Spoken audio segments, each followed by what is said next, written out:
बेटा पिछली क्लास में आयोनाइजेशन एंथैल्पी की बातें हो गई थी। हमने बोला था कोई भी आइसोलेटेड गैसियस एटम होता है तो आइसोलेटेड गैसियस एटम में से इलेक्ट्रॉन निकालने के लिए जितनी एनर्जी देनी पड़ती है उसी को हम लोग क्या कहते हैं, आयोनाइजेशन एंथैल्पी। क्या कहते हैं, आयोनाइजेशन एंथैल्पी। तो इस आयोनाइजेशन एंथैल्पी में 3-4 बातें हैं जो मैंने आपको बता दी थी। एक बार आपको मैं ये वाला कॉन्सेप्ट दोबारा समझा देता हूँ क्योंकि मुझे ऐसा लगता है कि मैंने उतने अच्छे से आपको ये बात नहीं समझा पाया था। ठीक है, एक बार दोबारा से समझा देते हैं। बेटा बहुत सिंपल सी बात है, बहुत सिंपल सी बात ये है कि अगर कभी भी देखो आप खुद बताना, जब डाउन द ग्रुप हम लोग जाते हैं पीरियोडिक टेबल में तो पहला शेल है ना, दूसरे वाले में दूसरा शेल, तीसरे वाले में 3 शेल। तो बेटा सेंटर से बाहर वाले इलेक्ट्रॉन के बीच की दूरी क्या होती जा रही है, बढ़ती जा रही है। अरे क्या होती जा रही है, बढ़ती जा रही है ना। तो अगर दूर है इलेक्ट्रॉन तो इन दोनों में फोर्स ऑफ अट्रैक्शन क्या होगा, कम या ज़्यादा, कम, क्योंकि आपको पता है फॉर्मूला क्या होता है, F = K Q1 Q2 / R²। अगर ये R बढ़ रहा है तो जो F है वो क्या होगा, इस पर क्या फ़र्क पड़ेगा बताओ। अरे F पे क्या फ़र्क पड़ेगा, कम हो जाएगा। क्या हो जाएगा, कम। तो जैसे जैसे R बढ़ते जा रहा है F क्या हो जाएगा बेटा, कम। तो आपको पता है डाउन द ग्रुप जाने पे इन दोनों के बीच में फोर्स ऑफ अट्रैक्शन कम हो रहा है। अगर दोनों के बीच में फोर्स ऑफ अट्रैक्शन कम है या ये कमजोरी से पकड़ा हुआ है, इसके न्यूक्लियस ने कमजोरी से इस इलेक्ट्रॉन को पकड़ा है, तो हम आसानी से निकाल सकते हैं ना बाहर से इलेक्ट्रॉन। मतलब थोड़ी सी एनर्जी दूंगा बस ये इलेक्ट्रॉन निकल जाएगा। अरे सही है ना, थोड़ी सी एनर्जी में ये इलेक्ट्रॉन क्या हो जाएगा, निकल जाएगा। तो इसका मतलब इसका आयोनाइजेशन एनर्जी क्या होगा, कम, इसका क्या होगा, थोड़ा ज़्यादा। और ये दोनों तो बहुत स्ट्रांगली अट्रैक्टेड है बिल्कुल पास में, तो इसका आयोनाइजेशन एनर्जी क्या होगा, और ज़्यादा। अगर फिर भी तुम्हें नहीं आता तो मैंने तुम्हें 11th क्लास में एक ट्रिक बताई थी कि डाउन द ग्रुप जाने पे साइज बढ़ता है तो सारी प्रॉपर्टीज़ क्या लगभग क्या होती है, अपोजिट। तो अगर डाउन द ग्रुप जाने पे साइज बढ़ रहा है तो आयोनाइजेशन एनर्जी क्या होगी, कम होगी। क्या होगी, कम। डाउन द ग्रुप जाने पे केवल 2 ही चीज़ ऐसी होती है जो बढ़ रही होती है, एक होता था साइज, और कोई बच्चा बता सकता है मुझे जो मैंने पढ़ाया था, मेटेलिक कैरेक्टर। क्या बताया था बेटा, मेटेलिक कैरेक्टर। तो केवल 2 चीज़ें मैंने बताई थी कि केवल 2 ऐसे पॉइंट है जो डाउन द ग्रुप आप लोग जाओगे तो बढ़ता है, एक है साइज और एक है मेटेलिक कैरेक्टर। चाहो तो गेट खोल सकते हो अगर गर्मी लगे जब तो, ठीक है, क्योंकि मौसम तो ठंडा हो रखा है बाहर। ठीक है, तो बेटा 2 पॉइंट है, एक है साइज और एक है मेटेलिक कैरेक्टर। तो अगर डाउन द ग्रुप जाने पे साइज बढ़ रहा है तो आयोनाइजेशन एनर्जी क्या होगी, कम। क्या होगी बेटा, कम। अच्छा ये बताओ अगर कम होगी तो जिंक, कैडमियम और मरकरी में सबसे ज़्यादा आयोनाइजेशन एंथैल्पी किसका होना चाहिए था, जिंक का। उसके बाद किसका होना चाहिए था, कैडमियम। उसके बाद मरकरी। होना ये चाहिए था पर है ये नहीं। इसी का रीज़न मैंने आपको पढ़ाया था। रीज़न ये पढ़ाया था कि यहाँ पे आ जाता है लेंथेनॉइड कॉन्ट्रैक्शन।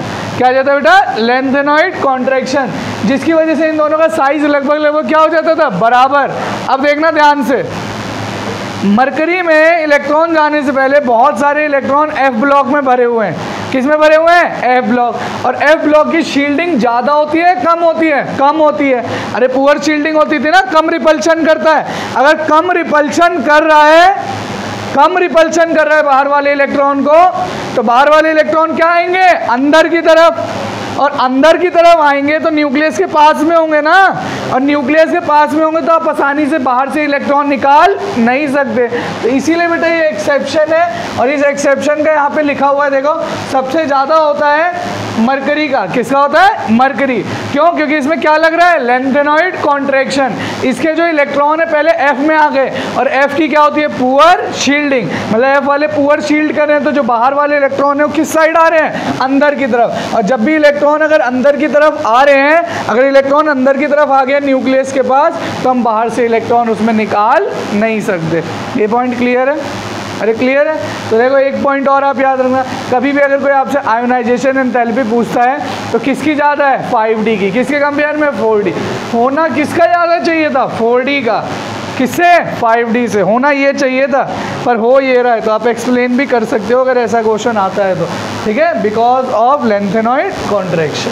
तो मैंने आपको पढ़ा दिया था, बस मुझे लगा कि थोड़ा और अच्छे से पढ़ाया जा सकता है, तो एक बार मैंने आपको रिवाइज़ करवा दिया इसको, ठीक है। चलो तो ये आप कर लोगे ना। सबसे ज़्यादा किसका है, मरकरी का, अच्छा जिंक वैसे होना किसका चाहिए था सबसे ज़्यादा? जिंक का, फिर कैडमियम का, फिर मरकरी। पर सोचो मरकरी का इतना ज़्यादा हुआ कि जिंक को भी ओवरपास कर गया। अरे समझ रहे हो क्यों? क्योंकि इसके इलेक्ट्रॉन किस में जा रहे हैं? एफ में, और एफ की पुअर शील्डिंग है तो बाहर वाले इलेक्ट्रॉन अंदर की तरफ आ रहे हैं, ठीक है, रिपेल नहीं हो रहे। तो इसलिए सबसे ज़्यादा मरकरी, फिर जिंक और फिर कैडमियम। या पेपर में आ जाए 5D और 4D में किसका ज़्यादा आयोनाइजेशन है? 5D। आपका दिमाग बोलेगा अगर कॉन्सेप्चुअली चलोगे तो 4D है, पर किसका ज़्यादा है? 5D। कॉन्सेप्ट हम समझ चुके हैं इसके पीछे का, ठीक है। अब देखना बेटा, ये बात हुई थी क्या हम लोगों की? नहीं हुई थी? देखना भाई, मैं फटाफट से पीपीटी से ही बताते जा रहा हूँ ताकि टाइम बच जाए। एक बार पीछे की लाइट बंद करना ज़रा साक्षी, ठीक है। डेली पीछे का बंद करवाते हैं, ये बंद करवा दी, कोई बात नहीं। चलो भाई एक बार फटाफट आपको बताते जा रहे हैं, देखते जाना है इसको, ठीक है, क्योंकि मैं लिखूंगा तो बहुत सारा टाइम जाएगा, और टाइम है नहीं, 3-4 क्लास में इस चैप्टर को ख़त्म करना है, और 4-5 क्लास लेके, क्योंकि क्वेश्चन ले लेंगे इस चैप्टर में। जैसे पिछले चैप्टर में 1 क्लास ही बस लिया था ना केमिकल काइनेटिक्स में, इसमें कोशिश करेंगे 1.5 या 2 चैप्टर तुम्हारी पीपीटी से एक बार देख लें क्या क्या आए हैं, क्या क्या गलतियाँ आप लोग करते हैं। देखो आयरन है, आपको सब आता है क्योंकि कॉन्फिगरेशन में तो तुम्हारी PhD है ना। आयरन का एटॉमिक नंबर कितना होता है? 26 का क्या लिखेंगे कॉन्फ़िगरेशन? 4s2 3d6 लिख दिया, 4s2 3d6। तो बेटा पहला इलेक्ट्रॉन निकालने में जो मुझे एनर्जी देनी पड़ेगी वो क्या होगा? Ionization energy first. तो जब एक इलेक्ट्रॉन निकल जाएगा तो क्या हो जाएगा? 4s1 3d6। सही है? अरे Fe से क्या हो गया? Fe प्लस लिख के बताऊँ? नहीं आया समझ? बताऊँ? आ गया? बोलो किसी को पूछना है तो। भाई Fe था, Fe में से एक इलेक्ट्रॉन निकाल दिया, अगर Fe में से एक इलेक्ट्रॉन निकाल देंगे तो क्या हो जाएगा? Fe plus. क्या हो जाएगा बेटा? Fe plus. और एक इलेक्ट्रॉन निकालने के लिए जो एनर्जी देते हैं उसी को क्या कहते हैं? आयोनाइज। पहला इलेक्ट्रॉन निकाल रहे हैं तो इसका नाम मैंने क्या बोल दिया? Ionization energy first. अब देखो इसका कॉन्फ़िगरेशन ये हो गया एक इलेक्ट्रॉन निकालने के बाद। जब दूसरा निकालने जाऊँगा Fe प्लस में से तो कहाँ से जाएगा इलेक्ट्रॉन? 4s में से, 3d में से 4 है, क्योंकि 4s कहाँ है? बाहर। तो इसका क्या हो जाएगा कॉन्फ़िगरेशन? 4s0 3d6। अब बताओ जब तीसरा इलेक्ट्रॉन निकालने जाऊंगा तो कहाँ से जाएगा? 3d। कहाँ से जाएगा? 3d। तो इसे हम क्या बोल देंगे? Ionization energy third. जब तीसरा निकाल दोगे तो क्या हो जाएगा बताओ? 4s0 3d5। क्लियर है पॉइंट? ये आपको समझ आ गया? आयोनाइजेशन एनर्जी फर्स्ट किसे कहते हैं, सेकेंड किसे कहते हैं, थर्ड। या तो ऐसे लिखा होगा या ऐसा लिखा Fe प्लस, है ना। तो कौन सा आयोनाइजेशन एनर्जी? सेकंड निकाल रहे होंगे हम लोग। चलो देखना भाई, मैं तुम्हें ना पहले एक कॉन्सेप्ट तुम्हारे दिमाग में बैठा देता हूँ। फंडा क्या है जिसके ऊपर किताबों में सवाल भरे पड़े हैं, सवाल आते हैं, सारा खेल है कॉन्फ़िगरेशन का। वहाँ आएगा ये वाला ऑक्सीडेशन स्टेट ज़्यादा स्टेबल है, ये वाला कम है। तो बस ना उसी 3 ही पॉइंट हो रहे होंगे, तुम देख लेना कितने भी तुम क्वेश्चन करोगे। आज से लेके अभी 6 महीने का सफ़र बचा है तुम्हारा, 5-6 महीने का पेपर में, तुम बार बार 3 ही टाइप के क्वेश्चन देखोगे। या तो D10 वाला होगा, या D5 वाला होगा, या D3 वाला होगा। क्योंकि सबसे ज़्यादा स्टेबल कौन होता है? D10, फिर कौन होता है? D5, फिर कौन होता है? D3। तो यही रीज़न आ रहे होंगे, पूछेगा it is more stable then this, it is more stable. तुम देखना कॉन्फ़िगरेशन लिख के अपने आप तुम्हारा आंसर आ जाएगा। तो तुम्हारे दिमाग में एक इमेज बना दिया कि क्वेश्चन को अप्रोच कैसे करना है। तो इसीलिए तो उस दिन टेस्ट में मैं क्या कह रहा था, बेटा कॉन्फ़िगरेशन लिखो। तुम लोगों ने क्या zinc cadmium is more stable ये वो लिख दिया, बेटा कॉन्फ़िगरेशन लिखोगे तब मास्टर को लगेगा कि बच्चा पढ़ के आया, पढ़ा लिखा बच्चा है। समझ लो, अगर वो फटाफट चेक भी कर रहा होगा ना, उन्होंने देखा भरे हुए हैं इलेक्ट्रॉन, ऐसे चेक करके जाएगा।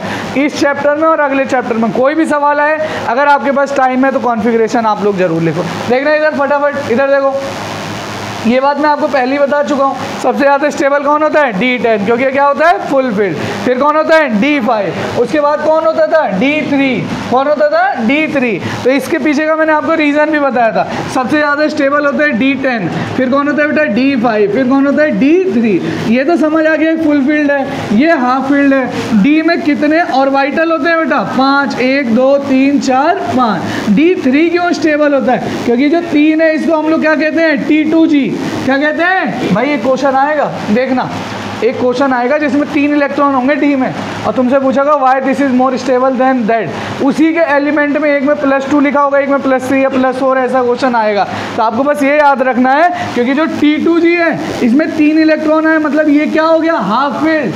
अरे T2G क्या हो गया? Half field. क्या हो गया बेटा? Half field. तो आपको याद रखना भाई, इससे सबको दिखाई तो दे रहा है ना बोर्ड? कोई ऐसा तो नहीं जैसे इसकी वजह से नहीं दिख रहा? बोलो ऊंचा कर दो। नहीं, चलो नहीं, तुम्हारी गर्दन तो ऊंची हो नहीं सकती, इससे ऊंचा रह सकते। चलो तो ये पॉइंट क्लियर है, दिमाग में बैठ गया। तीन मुझे शब्द बता दो किसके बेस पे स्टेबिलिटी बता रहे होगे जनरली, D10, D5 और D3। तुम देखना इन्हीं में से कुछ एक आ रहा होगा, मैं अपने एक्सपीरियंस में बता रहा हूँ जितने क्वेश्चन आज तक हम लोगों ने किए हैं। चलो देखो, अब देखो फटाफट करते जाते हैं ताकि हमारा टाइम बच जाए। देखो जैसे जिंक है, ठीक है बेटा, अब बता इधर देख, मेरे को बताते जाओ। जिंक का एटॉमिक नंबर कितना होता है? 30 को कैसे लिखूंगा? 4s2 3d10। अब मुझे बताते जाना, पहला इलेक्ट्रॉन निकालूंगा, कहाँ से इलेक्ट्रॉन जाएगा? 4s, तो एक इलेक्ट्रॉन निकालने के बाद अब क्या बच गया? 4s1 3d10, तो पहला आयोनाइजेशन हो गया। जब दूसरा इलेक्ट्रॉन निकालूंगा तो कहाँ से जाएगा? s, तो क्या हो जाएगा? 4s0 3d10, ये हो गया सेकेंड आयोनाइजेशन। अब देखना, जब तीसरा इलेक्ट्रॉन निकालने जा रहा हूँ तो कहाँ से निकलेगा? 3d10 में से। तो ये बताओ, आसानी से निकल जाएगा, बड़ी जान लगेगी? जान मतलब हाई एनर्जी लगेगी, लो एनर्जी लगेगी? हाई। तो बस यही क्वेश्चन दे देगा, जिंक +2 और जिंक +3, ऐसा क्वेश्चन दे देगा। बोल देगा आयनाइजेशन एनर्जी सेकेंड और आयनाइजेशन एनर्जी थर्ड, कौन ज़्यादा है? आयनाइजेशन एनर्जी थर्ड, क्योंकि थर्ड वाले में आप कहाँ से इलेक्ट्रॉन निकाल रहे हो? 3d10। कहाँ से निकाल रहे हो? 3d10। ऐसा सवाल पेपर में बनाए तो घबराना नहीं है, गलत नहीं करना है, ठीक है। चलो इसके बाद देखो, जैसे 4s2 3d10, सही है। अब जब बताओ, अगर जिंक +2 है मतलब 2 निकल चुके हैं, अब हम तीसरा इलेक्ट्रॉन निकालने जा रहे हैं। अगर तीसरा इलेक्ट्रॉन निकालने जा रहे हैं बेटा, अगर तीसरा इलेक्ट्रॉन निकालने जा रहे हैं तो आप लोग मुझे बताओ, तीसरा इलेक्ट्रॉन कहाँ से जा रहा होगा? 3d10। तो आसानी से चला जाएगा या नहीं जाएगा? नहीं जाएगा। तो भाई इसका आयनाइजेशन एनर्जी क्या होगा? Very high. क्लियर है पॉइंट? अरे क्लियर है। इसी तरीके से बताओ 25 एटॉमिक नंबर किसका होता है? Manganese, Mn+2। भाई मैंगनीज का 25 है तो उसे हम क्या लिखेंगे? 4s2 3d5। क्लियर है? 4s2 3d5। तो भाई 2 इलेक्ट्रॉन तो मैंने इसमें से निकाल दिए, मतलब 2 आयोनाइजेशन एनर्जी हो गई, आराम से निकल गए इलेक्ट्रॉन। और जब तीसरा निकालने जाऊंगा तो कहाँ से इलेक्ट्रॉन जा रहा होगा? 3d5, और 3d5 क्या है? Half field. तो बताओ आसानी से निकल पाएगा इलेक्ट्रॉन? अरे निकल पाएगा नहीं। तो उसकी थर्ड आयोनाइजेशन एनर्जी क्या होगी? ज़्यादा। क्या होगी? ज़्यादा। ऐसे क्वेश्चन आएंगे, कर पाओगे ना पेपर में? ऐसे क्वेश्चन आएंगे, भर भर के सवाल लिखे हुए हैं। बताओ इधर देखो, correct order of decreasing second ionization enthalpy पूछा है तुमसे। सेकेंड आयोनाइजेशन एंथैल्पी का मतलब क्या है? Ti, V, Cr और Mn। इसका मैंने कॉन्फ़िगरेशन लिख दिया। Ti का एटॉमिक नंबर कितना होता है? 4s2 3d2, सही है। वेनेडियम का कितना होता है? 4s2 3d3। क्रोमियम का 4s1 3d5। मैंगनीज का 4s2 3d5। आपसे कौन सा आयोनाइजेशन एनर्जी पूछा है? सेकंड। तो पहला मान लो मैंने जब एक एक इलेक्ट्रॉन निकाल दिया तो इसका कॉन्फ़िगरेशन क्या हो जाएगा? इसका क्या होगा? 4s1 3d2। इसका क्या होगा? 4s1 3d3। इसका क्या होगा? 4s0 3d5। इसका क्या होगा? 4s1 3d5। खुशी? आप बताओ, इनमें से अब जब मैं अगला इलेक्ट्रॉन निकालूंगा, मतलब सेकेंड आयोनाइजेशन एनर्जी की बात कर रहा हूँ, किस में सबसे ज़्यादा एनर्जी लगेगी मेरे को? क्रोमियम में, क्योंकि इसमें से कहाँ से इलेक्ट्रॉन जाएगा?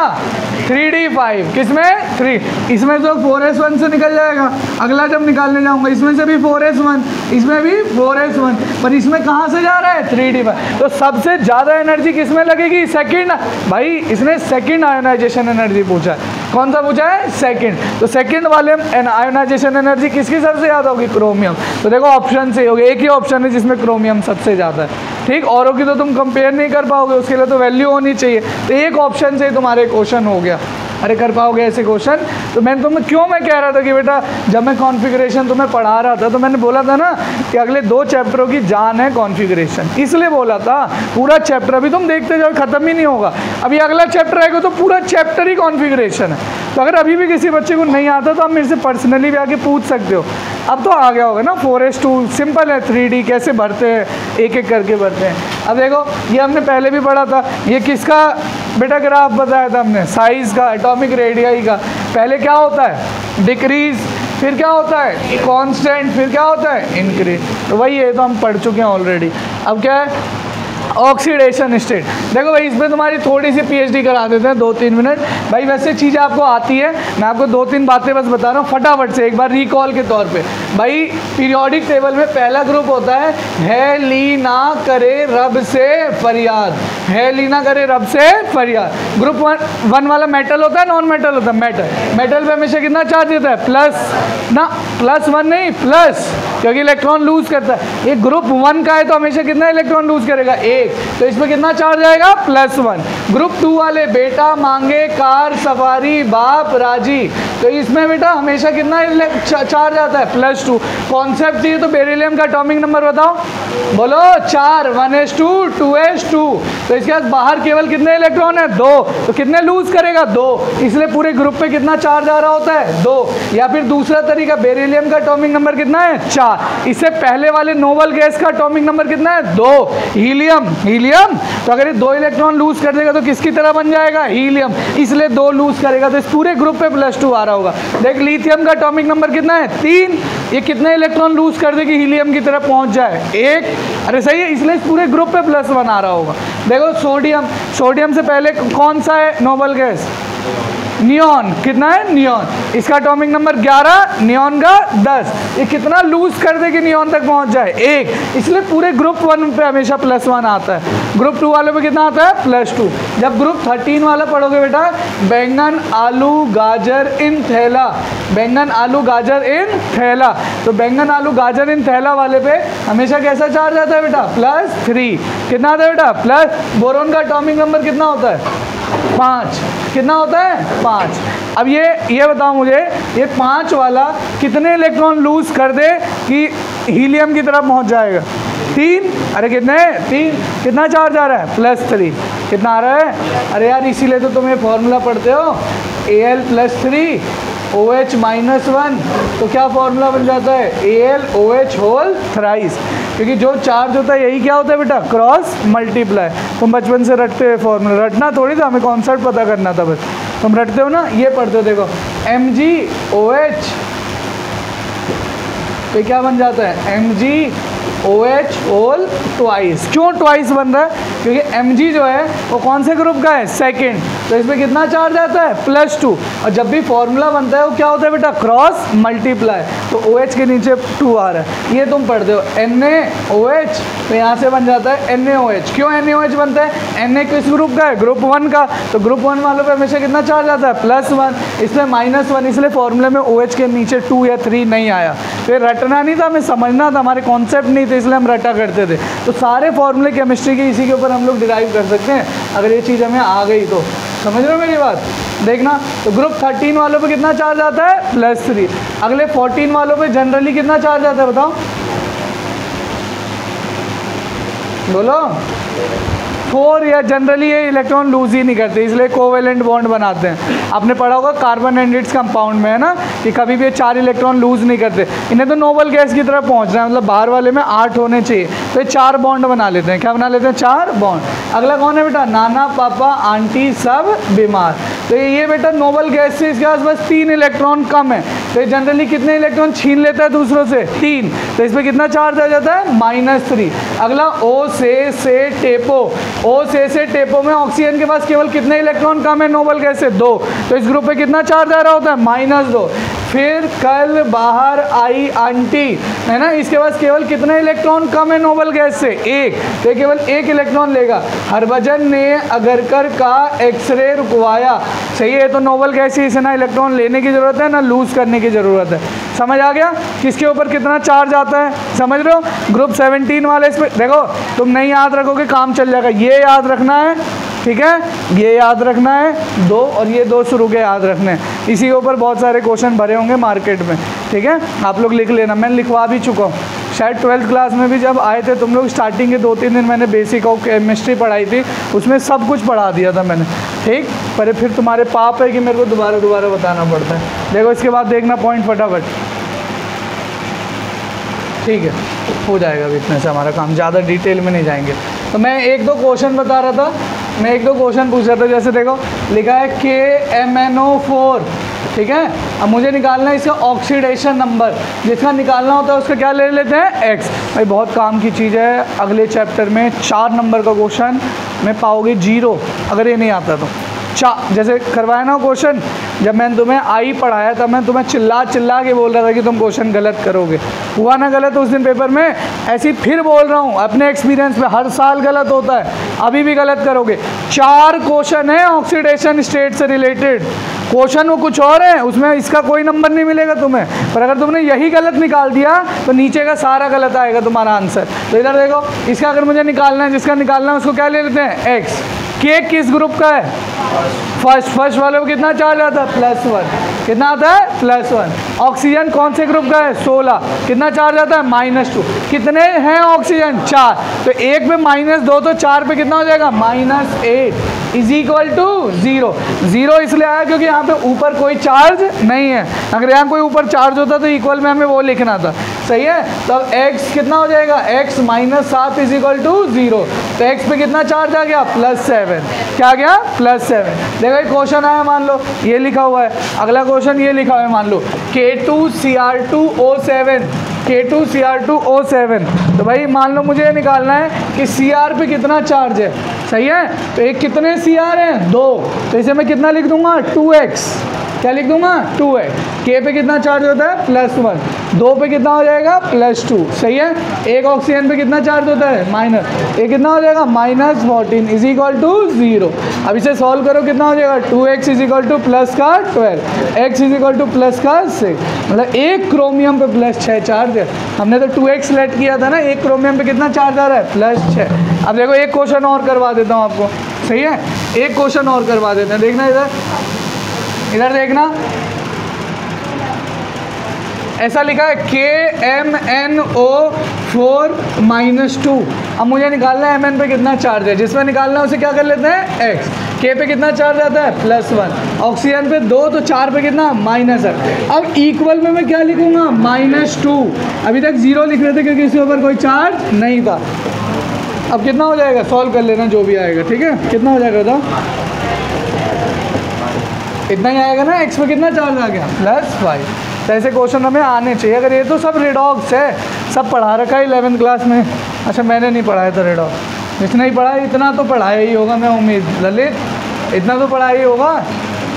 डोरामी ने कि नहीं पढ़ाया, अरे इतना भी नहीं पढ़ाया तुम्हें, मैंने करवा दिया था रिवाइज। बताओ कितना अच्छा आदमी हूँ मैं, फिर भी रोते रहते हो। इधर देखो, तो अब ऑक्सीडेशन स्टेट समझ गए। मैग्नीशियम पे यहाँ पे इसका ऑक्सीडेशन स्टेट कितना है, +2। और क्लोरीन पे कितना है, -1। ऑक्सीजन पे यहाँ पर कितना है हमें निकालना पड़ेगा। देखो मैंने मान लिया कि एक ऑक्सीजन पे वैसे कितना होता है बताओ, अरे कितना होता है, -2, पर हमें निकालना है यहाँ पे क्योंकि इसके ऊपर कितना चार्ज लिख दिया है, 2-। तो मैंने क्या लेट कर लिया, 2x। यार तुम ऐसे भी बता सकते हो, 2 ऑक्सीजन पे -2 चार्ज है, तो एक ऑक्सीजन पे कितना होगा, 2। भाई इतना आसान नहीं है जो तुम रट्टे पड़े ऑक्सीजन पे -2, वो हम वहाँ लेट करते हैं जहाँ हमें तीसरे का निकालना है। अरे तीसरे का निकालना है, 2 हमें गिवन नहीं है तो हम लेट करते हैं ओ पे हमेशा -2, यहाँ ओ पे x पे -1 आया, सही है। ऑक्सीजन पे -1 भी आता था, पर ऑक्साइड, अरे पर ऑक्साइड H2O2 वाले में है ना, फिर आपने पढ़ा होगा H2O, उसमें -2 आता है। तो अलग अलग केस होते हैं, जैसे आप कर लेना। अगर देखो इधर कभी भी अगर ऐसे कोई पूछे ना कि किसी में कितने मैक्सिमम ऑक्सीडेशन स्टेट हो सकते हैं, तो जनरली उसके ग्रुप नंबर के बराबर आ रहा होता है। बस पी ब्लॉक वालों में जाओगे तो 10 से माइनस कर लेना। जैसे ग्रुप 1 वाले पे कितना चार्ज है, +1, ग्रुप 2 वाले पे +2, ग्रुप 13 पे +3। अच्छा ग्रुप 14 में से अगर मैं इलेक्ट्रॉन निकालना चाहूँ तो निकाल कितने सकता हूँ, 4, तो उससे +4 आ सकता है। ग्रुप 15 में से +5, ग्रुप 16 में से +6, ग्रुप 17 में से +7 और ग्रुप 18 में से जनरली निकालते नहीं है, पर हम बोल क्या सकते हैं, +8। ये तो जबरदस्ती वाली बात है, तुम निकाल रहे हो। वो अलग बात है कि कार्बन के बाद वाले जितने ग्रुप है वो इलेक्ट्रॉन लूज करेंगे नहीं, वो तो भाई नोबल गैस के पास पहुंच चुके हैं ना। तो भाई अगर नाइट्रोजन के पास 3 इलेक्ट्रॉन कम है 8 से, तो क्या करेगा, 3 इलेक्ट्रॉन का इंतजाम, तो उस पर कितना चार्ज आ जाएगा, -3, है ना। ऑक्सीजन पे 2 कम है तो कितना हो जाएगा, -2, फ्लोरीन वाले पे -1। ठीक, ये सब मैंने बता दिया, तुम्हें बता दिया ना। अरे हेली ना करे बेटा मांगे कार सफारी वाला, सही है, ये सब बता दिया आपको। ये भी बता दिया भाई। ये ना पता है, मैं तुम्हें बहुत एक छोटा सा एग्जांपल देता हूँ। पिछले साल 3 बार टेस्ट लिया मैंने बच्चों का, ठीक। 3 में से एक जिस लड़की के 95 आए हैं, केवल उस लड़की का आंसर सही था उस टेस्ट में भी जो टेस्ट हुआ था। पूरी क्लास के मैंने नंबर काट लेते सिर्फ इस क्वेश्चन के बेसिस पे। वो उल्टा सीधा आंसर लिखते हैं। मैं तुम्हें फिर कह रहा हूँ, बिल्कुल एक्यूरेट आंसर चाहिए इस चैप्टर में। अगर एक्यूरेट आंसर नहीं लिखा तो नंबर नहीं दूंगा मैं। तुम कितना भी रो लेना, गा लेना, अपनी कॉपी बंद कर लेना, मैं नंबर नहीं दूंगा और मतलब नहीं दूंगा, ठीक है। क्योंकि तुम यहाँ ले आते हो नंबर, बोर्ड में लेके नहीं आते, फिर वहाँ फैल जाते हो ऐसे, है ना। फिर बोलते हो भैया नंबर नहीं आए, मार्किंग मुश्किल हो गई। भाई डी ब्लॉक बहुत सारे ऑक्सीडेशन स्टेट दिखाता है। यही क्वेश्चन आता है, why D block show variable oxidation state. ये क्वेश्चन आता है पेपर में कि क्यों D block variable oxidation state दिखाता है। तो इसके पीछे का रीज़न देखना। अच्छा, डी ब्लॉक वालों का कॉन्फ़िगरेशन हम लोग क्या लिखते थे बताओ, बोलो। 4s और 3d, या 5s और 4d, या 6s और 5d। तो ये जो बेटा ns और n-1d है ना, इन दोनों में एनर्जी का गैप बहुत कम है। अरे इन दोनों में एनर्जी का गैप क्या है, बहुत कम। तभी तो आपने देखा कि क्रोमियम में क्या हो रहा था, s का इलेक्ट्रॉन कूद के कहाँ पे चला, इधर आ जा बेटा, आ जा, है ना, आ जा। s में आप लोग क्या देख रहे थे क्रोमियम में, कि जो s का इलेक्ट्रॉन है वो कूद के कहाँ चला जा रहा था। पीछे है जगह खाली? नहीं, यहीं बैठ जाओ आप, इसको बैठ जाओ।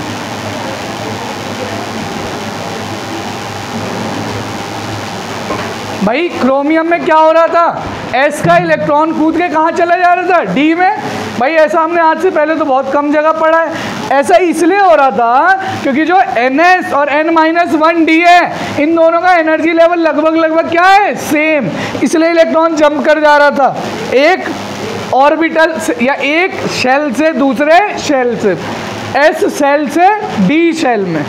समझ गए मेरी बात। तो यही क्वेश्चन का आंसर है कि क्यों वेरिएबल ऑक्सीडेशन स्टेट दिखाता है, due to less energy difference between 3d and 4s block element show variable oxidation state. जो बच्चा ये आंसर लिखेगा उसी को नंबर दूंगा, और पक्का ये क्वेश्चन पूछूंगा, लिख के रख लो, अगर चाहो तो लिख लो कॉपी में। ये क्वेश्चन होगा तुम्हारे टेस्ट का, क्योंकि बोर्ड में हर साल आता है पेपर में, ठीक। अब देखो अगला पॉइंट देखना, बात ध्यान से सुनना। इस पार्ट में तुम्हें अभी कितना मुश्किल लग रहा होगा, है ना, कि यार इतने सारे कैसे याद करेंगे। अभी देखना, तुम्हें 5 मिनट बाद कहोगे ये क्या आता है, तो बस ऐसी हवाबाजी के लिए इतना बड़ा डब्बा बना हुआ है। देखो इधर, स्कैंडियम का एटॉमिक नंबर 21। कॉन्फ़िगरेशन क्या होगा, 4s2। तो इस 4s2-3d1 में से, इस 4s2-3d1 में से कितने इलेक्ट्रॉन निकाल दो कि नोबल गैस की तरफ बन जाए? 3। अरे कितने? 3। तो ये केवल और केवल एक ही ऑक्सीडेशन स्टेट दिखाता है, +3। क्या दिखाता है बेटा? +3। केवल +3 दिखाता है ये, केवल +3, क्योंकि बहुत पास है ना। इसमें से तुम 2 निकाल भी दोगे तो बस ये एक खुद फेंकना चाहेगा कि जब एक ही इलेक्ट्रॉन है तो मैं क्यों भाई गरीब रहूं, समझ रहे हो। मैं तो नोबल गैस की तरह ही पहुंच जाऊं ना, एक इलेक्ट्रॉन और लूज करके। तो स्कैंडियम हमेशा कितना दिखाएगा बेटा? +3।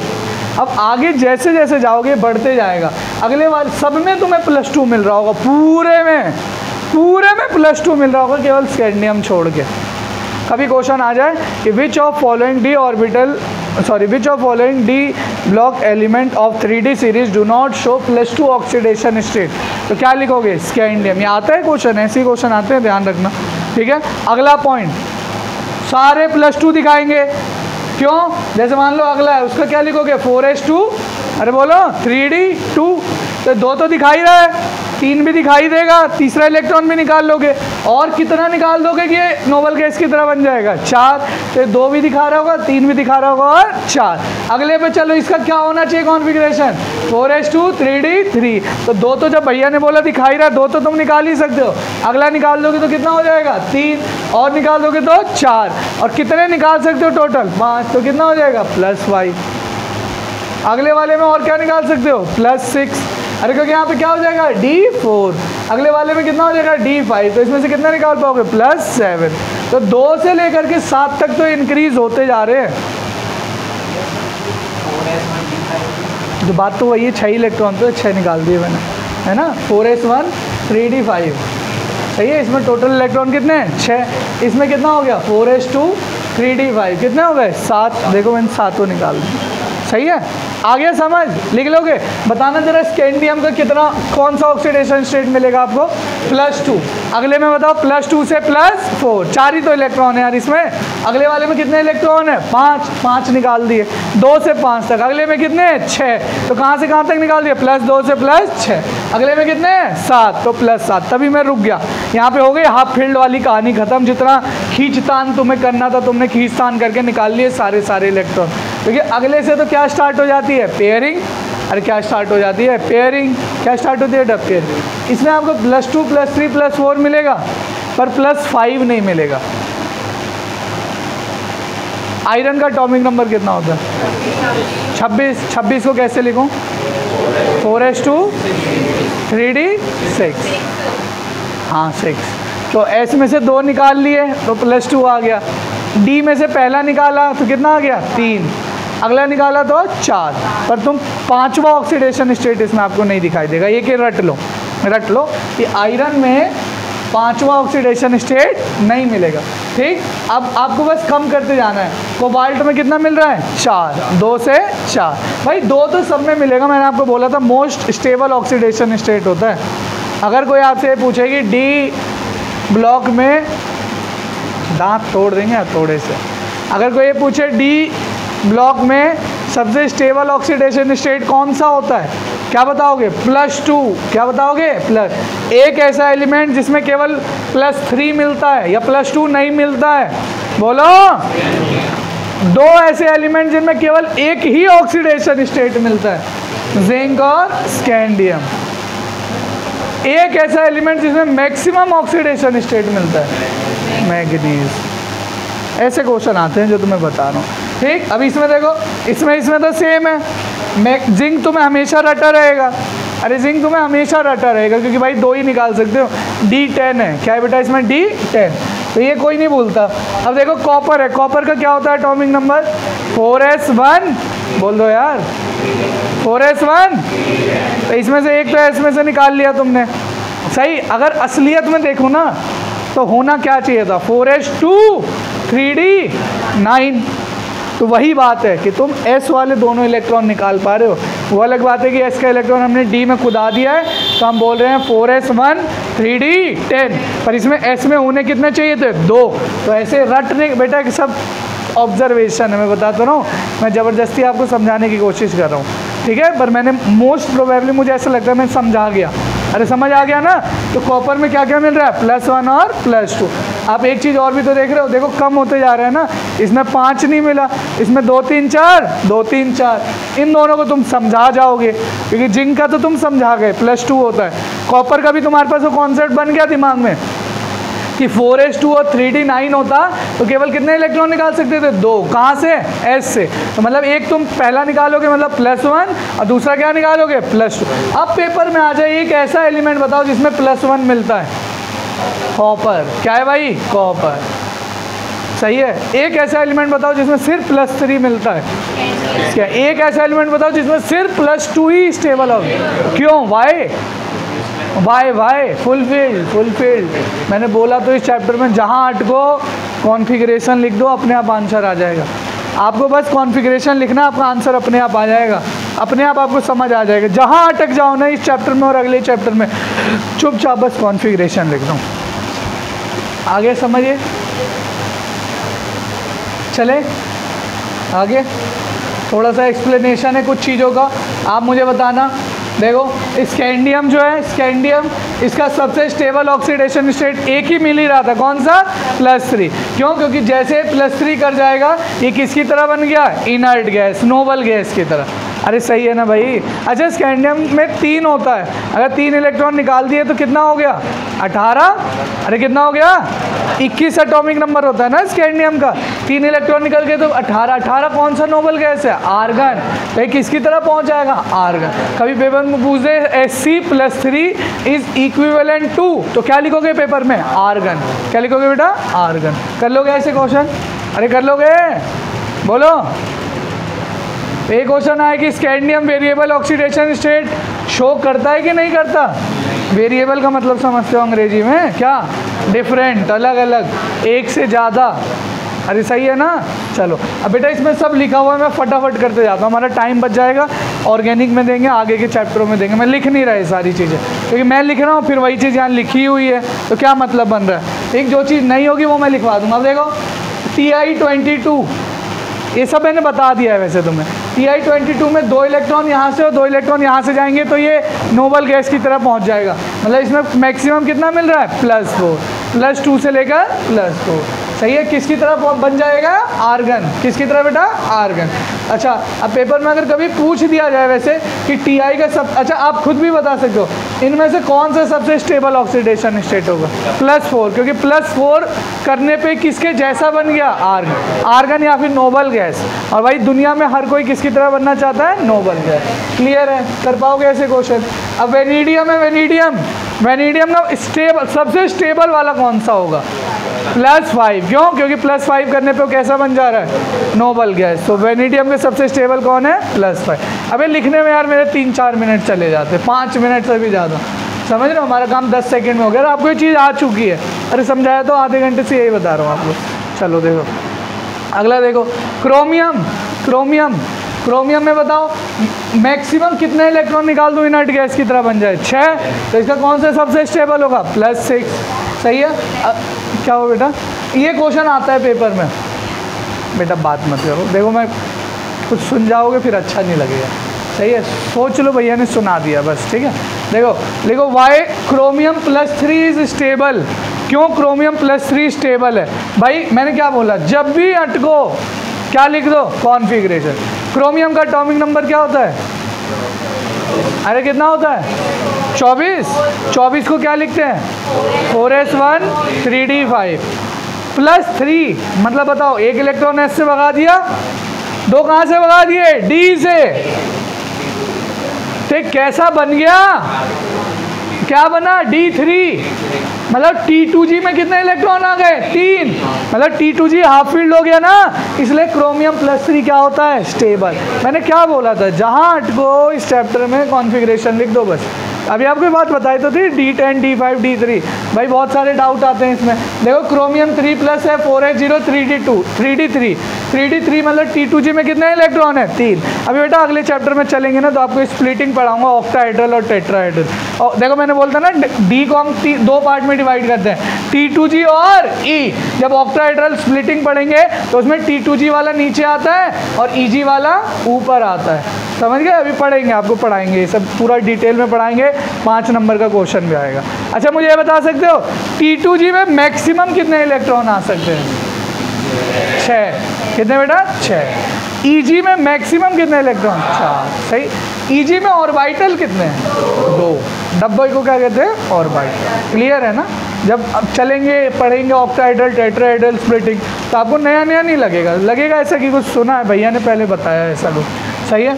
इसके बाद देखना Mn25 में कितना तुम निकाल सकते हो कि ये नोबल गैस की तरह बन जैसा? तो इसका सबसे स्टेबल कौन सा हो जाएगा? +7। अब देखना क्वेश्चन आएगा वाई Mn+2 स्टेबल। मुझे नहीं पता। लिखेंगे क्या? कॉन्फ़िगरेशन। Mn का एटॉमिक नंबर क्या है? 25 मतलब 4s2 3d5। Mn+2 मतलब कितने इलेक्ट्रॉन निकाल दिए? 2। तो अगर 2s से चलेगा तो क्या बच गया? 3d5। d5 क्या है? लिख दिया आंसर, पहले डब्बा बना दिया फिर लिख दिया d5 is half filled, that's why Mn+2 is stable या मोस्ट स्टेबल, या Mn+2 oxidation state is most stable. ठीक। Why is more stable, iron +2 या +3? मुझे नहीं पता, तो मैं क्या करूँगा? आयरन +2 और +3 में मैं क्या लिखूँगा? बताओ क्या लिखूँगा पेपर में? अरे बोल दो यार, क्या लिखेंगे इसका?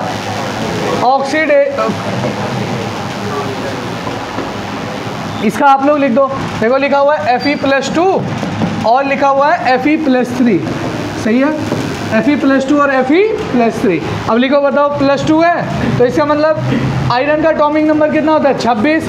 2 निकाल दिया मतलब 4s0 3d6, 3 निकाल दिया मतलब 4s0 3d5। कौन स्टेबल है, कौन स्टेबल है, अरे कौन स्टेबल है 3d5 मतलब कौन, वाई हाफ फील्ड, सही, ये हाफ फील्ड है तो ज़्यादा कैसे आएंगे क्वेश्चन, इसलिए कहते हैं बेटा जिसको कॉन्फ़िगरेशन नहीं आता, अच्छा जब मुश्किल सवाल बनाना होगा तो क्या करेगा, इसके नीचे वाले एलिमेंट का दे देगा। अरे ये तो अभी 3D तो सब बच्चे को याद हो जाता है, साइंस टीचर वेरी क्रूड मांगे फिर, इसके नीचे वाले तुम्हें नहीं याद है तो उसे याद करो, अगर नहीं करोगे, अगर क्वेश्चन मुश्किल आया तो नंबर पाओगे 0, समझ गए। पेपर मुश्किल बनाना को नीचे वाली लाइन कर दे देगा। अब तुम्हें उसका एटॉमिक नंबर ही नहीं पता, कॉन्सेप्ट तुम्हें सब पता है, अगर उसका तुम्हें एटॉमिक नंबर आए तो तुम तुरंत बता दो इसका कितना ऑक्सीडेशन स्टेट होगा, या हाफ फील्ड है कि फुल फील्ड है, क्या केस हो रहा है, पर आपको आता ही नहीं है, एटॉमिक नंबर ही नहीं आता, तो दांत ही दिखाओगे वहाँ पेपर में, कर नहीं पाओगे क्वेश्चन, ठीक है। चलो देखो स्कैंडियम, पता है इसीलिए भैया बाहर भगा देते हैं, फिर तुम लोग बोलते हो कि हमने कुछ किया नहीं, मतलब लगातार 10 मिनट से देख रहा हूँ दांत दिखे जा रहे हैं, फिर कोई डांट के भगा देगा तो तुम बोलोगे हम तो कुछ कर नहीं देते, है ना। तो बेटा पढ़ लो, पढ़ने आए हो, बारिश में घूमने का मौसम है, पढ़ने आए हो, कितनी शर्म की बात, सच बात है भाई, घूमने का मौसम है, बारिश में जाओ, कीचड़ में लोटो पोटो, बेवजह में यहाँ आए हो, अगर आए हो तो फिर पढ़ लो, अगर घूमना ही है जा सकते हो, मैं कुछ नहीं बोलूँगा, बस तुम्हारे घर वाले आके मेरे से ना पूछे कि मेरा बच्चा फेल हो गया, मेरा बच्चा सप्ली दे रहा है, मेरे बच्चे के नंबर कम आए हैं, पड़ोसी के ज़्यादा है, बस। अगर तुम्हें लगता है कि तुम अपने घर वालों को बना सकते हो पागल, तो यहाँ आओ, थोड़ी देर बैठो, बाहर चले जाओ, मैं कुछ नहीं बोलूँगा, पक्का प्रॉमिस। तुम बस एक बार आके मुझे बोल दो कि भैया हमने अपने घर वालों को समझा लिया है कि हमें पढ़ाई पसंद नहीं, हमसे पढ़ाई होने की नहीं, और वो समझ चुके हैं, मैं कुछ नहीं बोलूँगा, बाहर जा सकते हो आप, पक्का। पर जो पढ़ने आए उन्हें पढ़ने दो। देखो जिंक और स्कैंडियम बहुत सारा वेरिएबल ऑक्सीडेशन स्टेट नहीं, आप तो और क्लियर बता सकते हो, जिंक केवल कौन सा दिखाता है और स्कैंडियम प्लस, रीज़न कॉन्सेप्ट डब्बा बनाना लिखना पता चल जाएगा, इनर्ट गैस, अरे समझ रहे हो ना। चलो, और अच्छा ये क्यों नहीं दिखा रहा स्कैंडियम वेरिएबल ऑक्सीडेशन स्टेट, ये इनर्ट गैस पहुंच गया, कितना इलेक्ट्रॉन लूज करके 3, और ये बताओ जिंक क्यों नहीं दिखा रहा ना, हाँ दोनों का रीज़न अलग है, जिंक फुलफिल्ड हो जा रहा है +2 इलेक्ट्रॉन लूज करने के बाद, और ये +3 लूज करने के बाद इनर्ट गैस, ये कॉन्सेप्ट है, जो कॉन्सेप्ट समझेगा वही करके आएगा इस पेपर में सवाल। देखो लिखा है all 3D metal show +2 oxidation state except, अरे बोल दो यार ये तो आता होगा तुम्हें। चलो अब देखो, अरे यार ये टूट ना जाए, चलो क्या ही बवाल है ना ये सब, साड़ी की तरह पहनना पड़ रहा। चलो इधर देखो भाई, इसमें ना कुछ चीज़ें कबाड़ा लिखी पड़ी हैं जो हमारे काम की नहीं है, ये हम ये तब पढ़ाते थे जब पी ब्लॉक था, वहाँ पे एक इनर्ट पेयर इफेक्ट वगैरह आता था, समझ रहे हो, पर है ही नहीं तो मैं क्यों पढ़ाऊँ। अगर मैं पी ब्लॉक वाला तुम्हें पढ़ाऊँगा और फिर डी ब्लॉक वाला पढ़ाऊँगा, दोनों उल्टे हैं, तो तुम शायद पेपर में कंफ्यूज कर जाओगे। तो जब पी ब्लॉक है ही नहीं तो पढ़ते ही नहीं है, जब एक ही पढ़ा रहेगा पढ़े रहेंगे तो कन्फ्यूजन होगी नहीं डी ब्लॉक वाले में, तो मैं गायब कर देता हूँ पी ब्लॉक वाला, ना किसी कंपटीशन में आएगा ना स्कूल में, क्योंकि एनसीईआरटी से चैप्टर ही कट गया। सही, तो ये एक बात बताते जाना, most common oxidation state D block का क्या है, अरे बोलो 2, किसको छोड़ के स्कैन। मैक्सिमम ऑक्सीडेशन स्टेट कौन दिखाता है, +7 वाला कौन, मैग्नीज, 3D सीरीज में, सिर्फ 3D सीरीज में, यही तो बोला बेटा, पीरियोडिक टेबल रट लो, देख यहाँ लिखा है +8 बाय रुबिडियम और ओस, तो ये आपको याद करना पड़ेगा भाई, याद करना पड़ेगा नीचे वाली सीरीज। मैं क्यों कह रहा हूँ, इसलिए कह रहा हूँ आपको याद करना पड़ेगा। RU और OS कितना ऑक्सीडेशन स्टेट दिखाता है, +8, कितना बेटा, +8, तो ये चीज़ याद करना।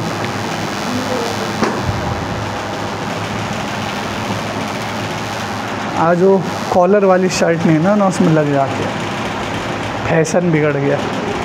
चलो पी ब्लॉक में बता ही नहीं रहा क्योंकि पढ़ते तुम कंफ्यूज हो जाओगे, सही है। तुम पहले समझ लो जो मैं तुम्हें समझा रहा हूँ, ये पेज मत लिखना, सही है, पी ब्लॉक वाला ये समझ लो, हाँ ये लिखा है, बढ़िया है, गुड, जिसकी PPT है लिख दिया, वरना मुझे पूरा लिख के समझाना पड़ता। देखना भाई फटाफट बता रहा हूँ, अच्छे से समझना। डी ब्लॉक में हायर ऑक्सीडेशन स्टेट की स्टेबिलिटी डाउन द ग्रुप जाने पे इंक्रीज होती है। दोबारा बोल रहा हूँ, डी ब्लॉक में हायर ऑक्सीडेशन स्टेट की स्टेबिलिटी डाउन द ग्रुप जाने पे इंक्रीज होती है और लोअर ऑक्सीडेशन स्टेट की स्टेबिलिटी डाउन द ग्रुप जाने पे क्या होती है? डिक्रीज। इसका मतलब हायर यहाँ पे +6। अगर मैं पूछूं क्रोमियम, एमओ और टंगस्टन, इन तीनों में किसकी हायर ऑक्सीडेशन स्टेट की स्टेबिलिटी ज़्यादा होगी, डब्लू की या क्रोमियम की? अरे बोलो, डब्लू की या क्रोमियम की? अभी तो आपको एक शब्द बोला, डाउन द ग्रुप जाने पे हायर ऑक्सीडेशन स्टेट की स्टेबिलिटी क्या होती है? ज़्यादा। मतलब क्रोमियम से ज़्यादा किसकी होगी? मोलिब्डेनम। उससे ज़्यादा टंगस्टन, डब्लू। अरे सही है गलत है भाई? डब्लू को टंगस्टन ही तो बोलते हैं, देखना एक बार, यही बोलते हैं ना, यही तो बोलते हैं। तो ऐसे क्यों देख रहे हो, मुझे गलत बोल दिया। चलो, तो डाउन द ग्रुप जाने पे बेटा, डाउन द ग्रुप जाने पे हायर, लिख के बताऊँ ना मैं तुम्हें, ऐसे समझोगे।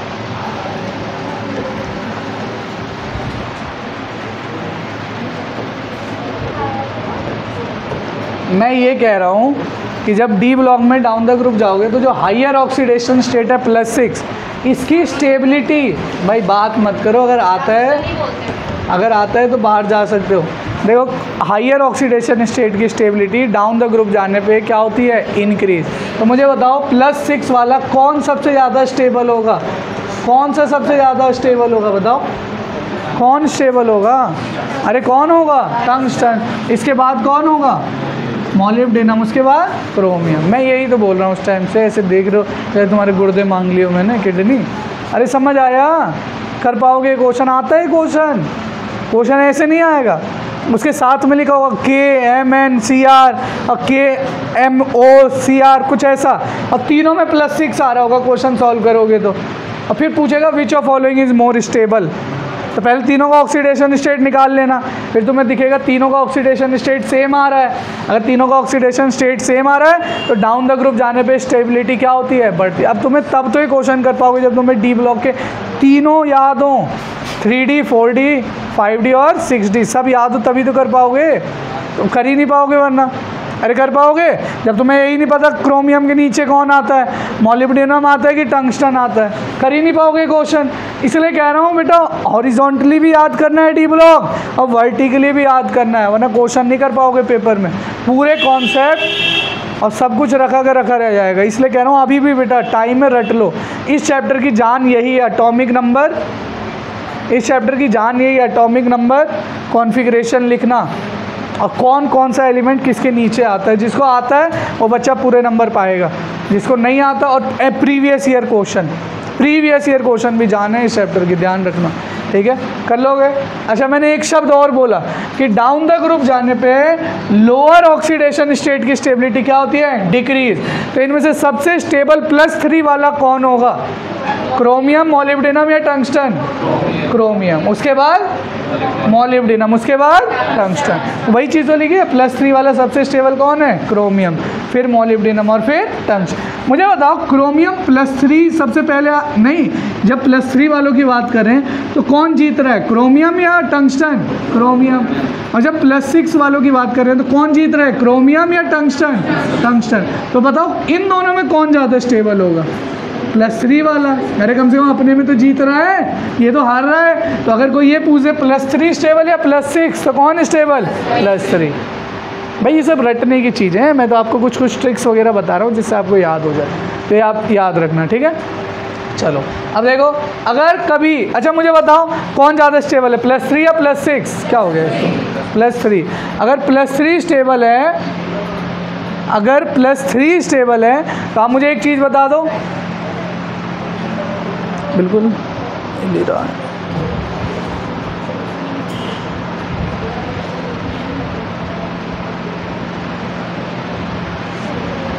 चलो देखो एक चीज़ मुझे बताओ, अगर +3 वाला स्टेबल है +6 से, तो +6 वाला किस में कन्वर्ट होना चाहेगा? +3 में। अगर कोई भी कंपाउंड, बेटा यहाँ लिखा ही है, मैं लिख नहीं रहा, अगर कोई भी कंपाउंड +6 से +3 में जा रहा है, मतलब इलेक्ट्रॉन ले रहा है या लूज कर रहा है? इलेक्ट्रॉन गेन कर रहा है, लूज कर रहा है? +6 से +3 में जा रहा है। अरे बोलो, गेन कर रहा है। और gain of electron is called as, अरे gain of electron is called as मतलब क्रोमियम +6 का क्या हो रहा है? रिडक्शन। तो किस में कन्वर्ट हो रहा है? Chromium plus. वाई क्यों ऐसा हो क्यों रहा है? कौन स्टेबल? +3। किसके कंपैरिजन में? +6 के। तो ये कारण है बस, ठीक है। तो एक बात बताओ ना, अगर ये खुद रिड्यूस हो रहा है तो दूसरों को क्या करेगा? ऑक्सीड। तो मतलब ये एक अच्छा क्या है? Oxidising agent. कौन? Cr +6 है +3? ऐसे क्वेश्चन आ सकते हैं पेपर में, इसका इस्तेमाल करेंगे आगे हम लोग, ठीक है। टाइम है ना हमारे पास? नहीं है? वो तो होता ही नहीं तुम लोगों के पास टाइम। कितना टाइम हो रहा है? 2 मिनट है ना? झूठ बोल, चलो वो सिर्फ झूठ बोलते हैं।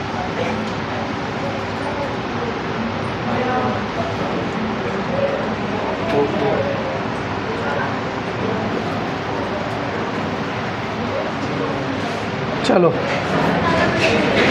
भाई, एक शब्द आप लोग याद रखना, अभी हम लोग अगला चैप्टर पढ़ेंगे, उसमें हम लोग ना बहुत सारे कोऑर्डिनेशन बॉन्ड बना रहे होंगे।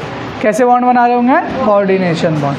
तो कोऑर्डिनेशन बॉन्ड जब बनाएंगे बेटा, तो वहाँ पे हम लोग ना इसका ऑक्सीडेशन स्टेट निकालेंगे, ठीक। तो ये चीज़ मैं वहीं बताऊंगा, अभी अपना टाइम नहीं ख़राब करेंगे, क्योंकि वहाँ पे पूरा का पूरा डिटेल में एक क्लास शायद हमारा ऑक्सीडेशन स्टेट निकालने में ही निकल जाएगा, ठीक। तो पूरा क्योंकि पहले तुम्हें ये तो पता हो CO पे कितना चार्ज होता है, ऑक्जेलेटो C2O4 पे माइनस होता है, EDTA पे 6 माइनस होता है, समझ लो। अलग अलग एलिमेंट पे अलग अलग चार्ज होता है। पहले जब मैं बता दूंगा उसके बाद हम निकालना सीखेंगे। पर याद रखना, जब भी अगर डब्बा बंद हो जाता है तो कॉम्प्लेक्स है, क्या है बेटा? कॉम्प्लेक्स। तो ऐसे याद रखना, कोऑर्डिनेशन कॉम्प्लेक्स। क्या है बेटा? Coordination complex. तो इसको हम लोग पढ़ेंगे अगली क्लास में, ठीक है।